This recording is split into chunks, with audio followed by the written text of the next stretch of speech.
All right, so this video I wanted to make to go over the expanding and condensing logs that we talked about last class, just in case you had some questions. So in the first section, we're condensing logs, which means the goal is to get it down to one single log. So we remember from our rules that we talked about last class, when we're adding two logs together, when we condense them, that becomes multiplication. When we subtract two logs, then it becomes division. And then if you have a number in the front, then that moves and becomes the exponent of the log. So when we're condensing logs, we're moving this way with the rules. So I would move these exponents first. I typically like to simplify each log as much as possible before combining. So this becomes log 64 to the 1/2 minus log of 8 to the 1/3. You can type this in your calculator and have it tell you what log to the 64 to the 1/2 is. Remember, 1/2 just means the square root of 64. The square root of 64 would be 8. If you typed in 64 to the 1/2 on your calculator, you'd also get 8. And then this is to the 1/3, so that means the cubed root of 8, which would give me 2. So I simplified each log kind of separately, and now with this minus, I'm going to combine that, which means I'm going to combine with division. And then I can simplify that even more, because 8 divided by 2 would give me 4. So log 4 would be my completely condensed answer. All right, so for number 2, again, I'm going to move these numbers in the front to the exponent first. So this would become log base 4 of 4x to the 3rd power minus log base 4 of 8. 4 to the 3rd power would be 64. And then this becomes x cubed, log base 4 of 64. So now that that's as simplified as I can make it, now I'm going to combine the two logs together. So 64x cubed divided by 8, which will allow me to divide one more time. So I get log base 4 of 8 x to the 3rd. And that would be my final answer.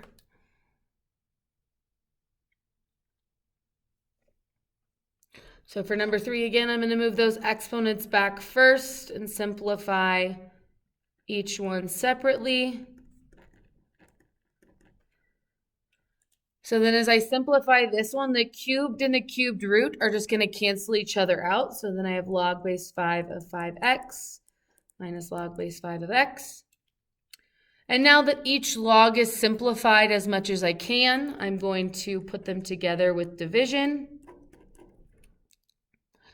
And then those x's can cancel each other out, so I get log base 5 of 5, which we talked about would just give me 1, right? When the base and the number are the same, the only answer possible is 1. But I would accept either of those answers when we're condensing logs.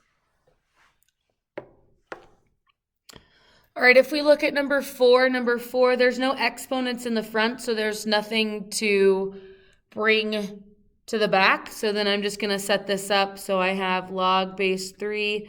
Anything that has a minus sign in front of it is going to end up at the bottom. So that goes at the top because there's no negative here. Then this is a minus, so this piece is going to go at the bottom. And then this is a minus, so this is also going to go at the bottom. So now we're going to factor this to see if anything simplifies. So this would become log base 3.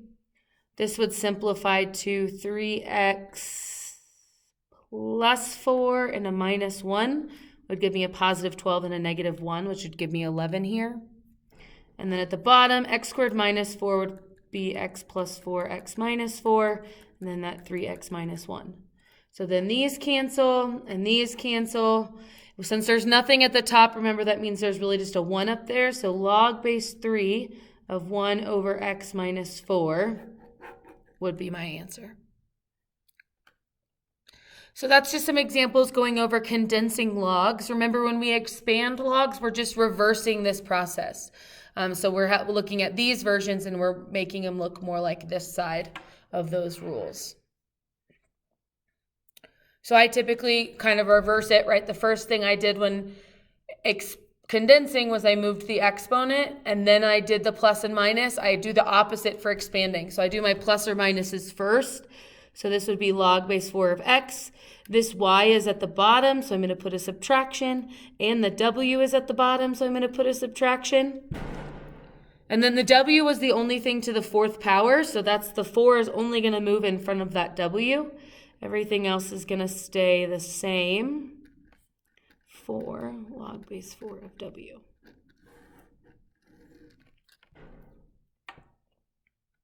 Good. So we talked about this last class when we see this square root with everything in it.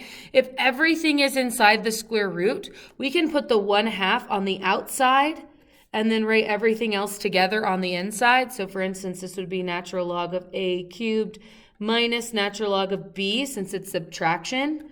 Putting the 1/2 on the outside just tells us that we're subtracting everything inside this bracket. And then all I did here was move these right to the front of each of them.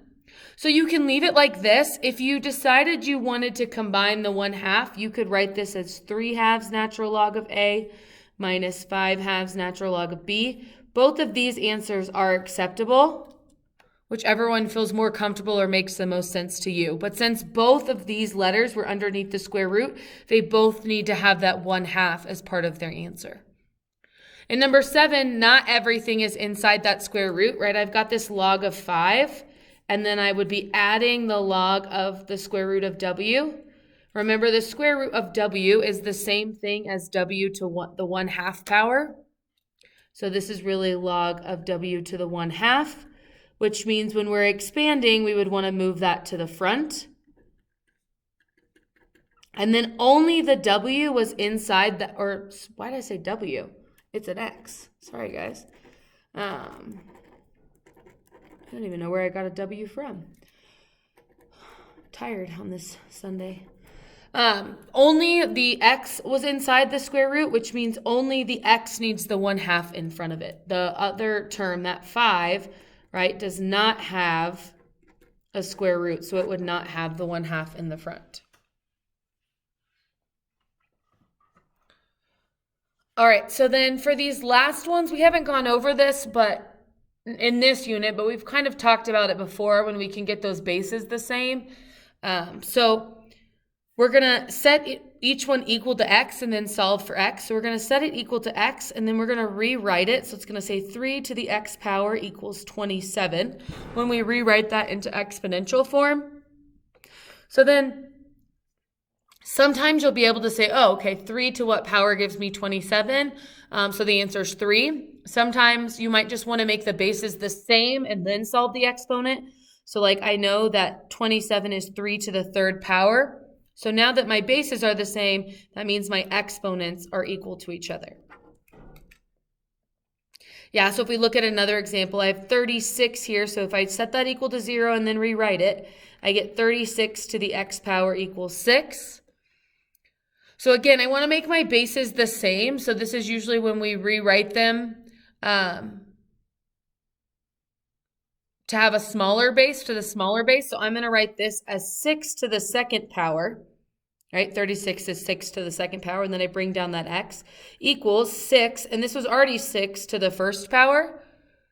And so now that my bases are the same, I can set those exponents equally to each other and then solve for x. So I end up getting that x is 1/2 here, right? If you think about 36 to the 1/2 is telling me the square root of 36, which is in fact 6. So then same thing here, I'm going to set it equal to x and rewrite it. 5 to the x power equals 1 over 125. So first we would say, okay, well 5 to what power gives me 125? And that would be to the 3rd power. And then if we remember, 1 over something means that the exponent was negative. So this is really a -3. So again, now my bases are the same, and I can just set them equal to each other, and I've solved for x. Then number 11, this imaginary log here is a 10. So I have 10 to the x equals 1. And then no matter what, if I get a 1 on this side, that means my exponent is 0, because anything to the 0 power equals 1. Great. So hopefully that helped refresh you on expanding and condensing logs before we get some more practice in.